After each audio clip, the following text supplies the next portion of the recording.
नमस्कार दोस्तों, मैं भाविनी मिश्रा अपने चैनल में आप सभी का एक बार फिर से स्वागत करती हूँ। कैसे हैं आप लोग? आशा करती हूँ आप सब स्वस्थ और सुरक्षित होंगे। सर्वप्रथम आप सभी को नवरात्रि पर्व की बहुत बहुत शुभकामनाएं। ये नवरात्रि हम सब के जीवन में ढेर सारी खुशियाँ, सुख, समृद्धि और ऐश्वर्य लेकर आए। इस वीडियो में मैं आपसे शेयर कर रही हूँ नवरात्रि पूजा की सरल पूजा विधि और संपूर्ण पूजन सामग्री। कलश स्थापना कैसे करते हैं, बहुत ही सरल तरीके से जौ कैसे उगाते हैं, तो बहुत ही सरल तरीके से पूजा विधि मैं दिखाऊंगी। आपके पास सामान ना हो, कम सामान में भी आप आसानी से पूजा कर सकते हैं। तो सबसे पहले हमें ये दुर्गा माँ की फोटो प्रतिमा चाहिए, आपके घर में रखी हुई हो। कलश चाहिए इस तरह से, आप चाहे तो जो है पीतल का कलश भी ले सकते हैं। मिट्टी चाहिए बालू से मिली हुई, नारियल चाहिए, जौ चाहिए, जौ लगाने के लिए ज्वारे जिसको बोलते हैं। उसके साथ धूप दीप चाहिए, कलावा चाहिए, गणेश जी की पूजा होती है तो जनेऊ चाहिए, तिल का तेल या आप देसी घी भी आप ले सकते हैं, सुपारी चाहिए, हल्दी चाहिए, रोड़ी, अक्षत, हल्दी, कपूर पूजा के लिए, धूप दीपक, आरती, धूप दीपक। तो इस तरह से आसान चीज़ें जो घर में आसानी से पूजा के घर में आपको मिल पाएंगी वो सारी चीज़ें चाहिए। कलश भी आप चाहें तो घर में आपके पीतल का कलश हो तो आप वो कलश, उसी कलश से आप स्थापना कर सकते हैं। नारियल की ज़रूरत पड़ती है, फूल, माला, फल फूल जो आप आसानी से उपलब्ध करा पाएँ। माता के लिए चुनरी, नई चुनरी चढ़ाई जाती है। आप चाहें तो पुरानी चुनरी भी धो के अच्छी तरह से सुखा के उसको आप चढ़ा सकते हैं, अगर नई चुनरी हो तो बहुत अच्छा है। और इस तरह से आप माता की चौकी भी सजा सकते हैं। कुछ पुरानी चुनरियाँ पड़ी होती हैं, आप उससे सजा सकते हैं, साड़ी के दुपट्टे, लेकिन साफ सुथरे होनी चाहिए। तो इस तरह से मैंने माता की चौकी सजाई है बहुत ही सरल तरीके से। एक चौकी ली है, उसके ऊपर लाल रंग का वस्त्र बिछाया है। माँ के लिए लाल रंग का जो रंग है वो बहुत ज़्यादा महत्वपूर्ण होता है, तो लाल रंग की चुनरी और लाल रंग की चौकी पे वस्त्र बिछाया जाता है। सबसे पहले आचमनी करेंगे, गंगा जल से स्थान को पवित्र करेंगे इस तरह से। उसके बाद माँ की प्रतिमा या फोटो या मूर्ति अगर आप लाए हैं तो वो आप स्थापित करेंगे। अगर आप नई मूर्ति लाते हैं तो आप नई मूर्ति भी स्थापित कर सकते हैं, फिर उसका आप विसर्जन भी कर सकते हैं। ये मैं मंदिर में फोटो जो पूजा करती हूँ रोज, वो फोटो मैंने ली है। उसके बाद अष्टदल कमल बनाएंगे, चावल का ढेर करेंगे, अष्टदल कमल बनाएंगे, बहुत ही आसानी से बन जाता है, आपको दिख रहा होगा। और इसके ऊपर कलश स्थापना करेंगे। बहुत से लोग ज्वारे लगा के ज्वारे के ऊपर कलश का स्थापना करते हैं, आप चाहें तो ज्वारे को अलग भी आप स्थापित कर सकते हैं। ज्वारे को भगवान ब्रह्मा का स्वरूप माना जाता है, तो इसलिए ज्वारे जो है नवरात्रि में जरूर लगाए जाते हैं। ऐसा माना जाता है कि सभी देवी देवताओं की पूजा हो जाती है। तो इस तरह से कलश की स्थापना करेंगे। कलश में जल भरेंगे, जल में आप रोरी, अक्षत डालेंगे, हल्दी डालेंगे, फूल डालेंगे, आप चाहें तो 1 रुपए का सिक्का डालेंगे। ऐसा करने से घर में धन धान्य की कभी भी कमी नहीं होती है। उसके ऊपर कटोरी से के ऊपर चावल भर के रखेंगे। ऐसा माना जाता है इसमें चावल भर के रखने से भी घर में कभी भी अन्न की कमी नहीं होती है। तो इस तरह से देखिए, आप देख सकते हैं मैंने बहुत ही सरल तरीके से एक चुनरी लगा दी है। उसके पर आम के पत्ते लगाएंगे।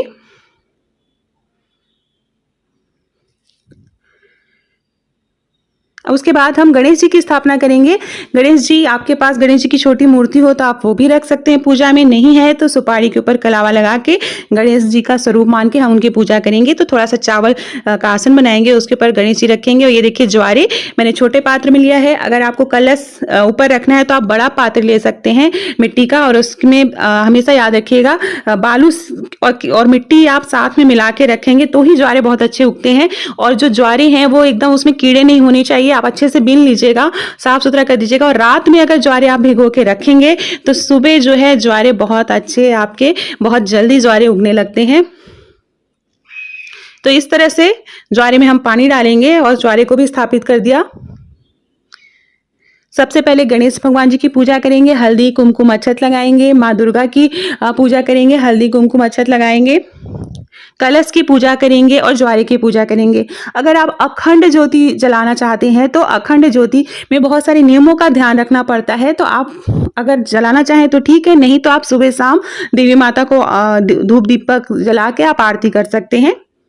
अखंड ज्योति जलाना चाहते हैं तो उसकी भी विधि मैं आपको यहाँ वीडियो में दिखाऊंगी। तो ये ऑप्शनल है। आप अखंड ज्योति जलाना चाहते हैं तो आपको बहुत ध्यान देना रहता है, टाइम टाइम पे चेक करना रहता है।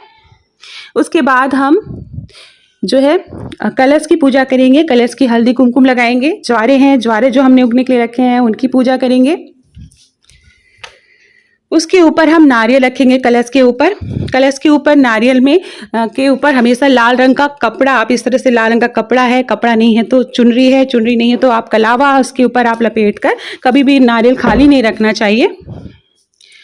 बहुत से लोग खड़ा नारियल रखते हैं, हमारे यहाँ इसी तरह से रखा जाता है।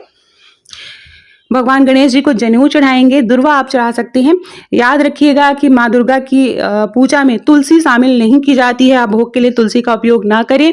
माँ को चुनरी चढ़ाएंगे। नई चुनरी आप अगर ला सकें तो बहुत अच्छा है। उसके बाद मैं आपको बताऊंगी कि जो है अखंड ज्योति जलानी है। अखंड ज्योति को आप कैसे जलाएंगे। तो कलश पे भी कलावा चढ़ा दिया, कलश में भी कलावा बांधते हैं जो कि इसमें बंधा हुआ है। फिर हम सबको जल अर्पित करेंगे। ये देखिए अखंड ज्योति मैं जलाने जा रही हूँ। तो अखंड ज्योति जहाँ पे भी आपको स्थापित करनी है उसके नीचे अष्टदल कमल बनाएंगे चावल से, उसके ऊपर अखंड ज्योति रखेंगे। अखंड ज्योति रखने के बाद चंदन लगाएंगे, लेकिन जलाने के बाद भी पूजा विधि से की जाती है। तो इस तरह से हम पूजा करेंगे। माँ को याद करते रहना है। पूजा में अगर घर के सभी लोग शामिल हो तो बहुत अच्छा है। फूल अर्पित करेंगे। माँ को गुड़हल का फूल बहुत पसंद है, लाल रंग का फूल, अगर गुड़हल मिल पाए तो आप ज़रूर अर्पित करें, या गुलाब लाल रंग का आप चढ़ा सकते हैं। इस मौसम में गुड़हल के फूल आते हैं। भगवान गणेश को पीले रंग का फूल चढ़ाएंगे। जहाँ पर ज्वारे आपने लगाए हैं वहाँ पे भी पूजा करेंगे, वहाँ पे भी फूल चढ़ाएंगे, कलश पे फूल चढ़ाएंगे। तो ये देखिए ये घर में रात रानी का फूल था तो उसको भी मैंने स्वस्तिक बना दिया, यहाँ पे पूजा में शामिल कर लिया। तो इस तरह से बहुत ही सरल तरीके से पूजा की जाती है। और नवरात्रि के जो पहले दिन है माँ को देसी घी का भोग लगाना चाहिए। अगर आप देसी घी का भोग लगाएं तो माँ बहुत ज़्यादा प्रसन्न होती हैं। उसके अलावा आप जो भी आसानी से आप बना सकें माँ के लिए अपने हाथों से बनाकर भोग जरूर चढ़ाएं, फल फूल चढ़ाएं। तो इस तरह से फूल माला चढ़ा देंगे। तो बहुत ही सरल विधि है, आसानी से कलश स्थापना हो गई। अखंड ज्योति जलाएंगे, अच्छे सच्चे मन से याद करते हुए अखंड ज्योति जलाएंगे। मंत्रों का उच्चारण भी किया जाता है। तो ओम दुर्गाय नमः, आपको कोई मंत्र नहीं आता है अखंड ज्योति जलाने का तो ओम दुर्गाय नमः का आप जाप करते हुए सच्चे मन से आप ज्योति जलाइए, तो देखिएगा वो ज्योति जलती रहेगी 9 दिनों तक। तो इस तरह से बस ये है कि जब भी आप कलश स्थापना करते हैं घर में या अखंड ज्योति जलाते हैं तो एक लोग को घर में ज़रूर रखना चाहिए।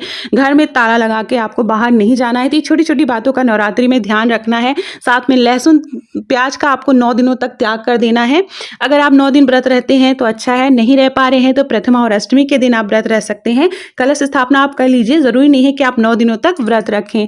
फल फूल चढ़ाएंगे जो भी आपको आसानी से उपलब्ध हो पाए, केला सेब है जो भी आसानी से इस समय मिल रहा है।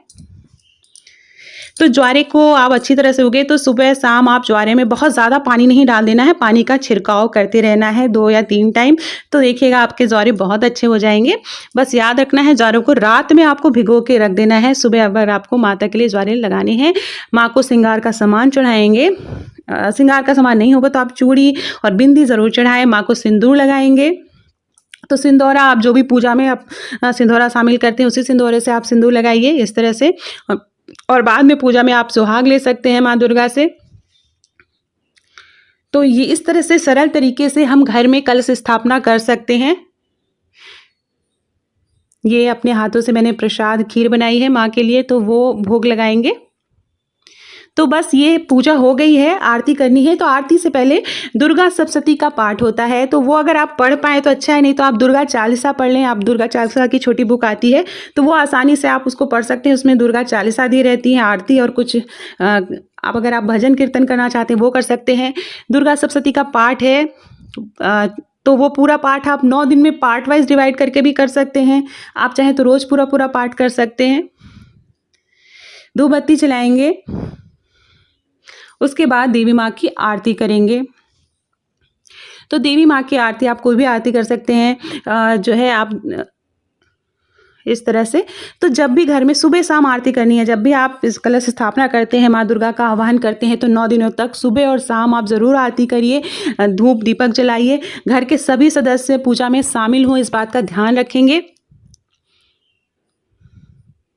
तो इस तरह से माँ की आरती करेंगे। उसके बाद जो भी भोग लगाए हैं, भोग को आप चारों तरफ से जल से घेरा करेंगे और माँ को अर्पित करेंगे। तो इस तरह से सरल तरीके से आप आसानी से घर में जो है माँ को याद कर सकते हैं।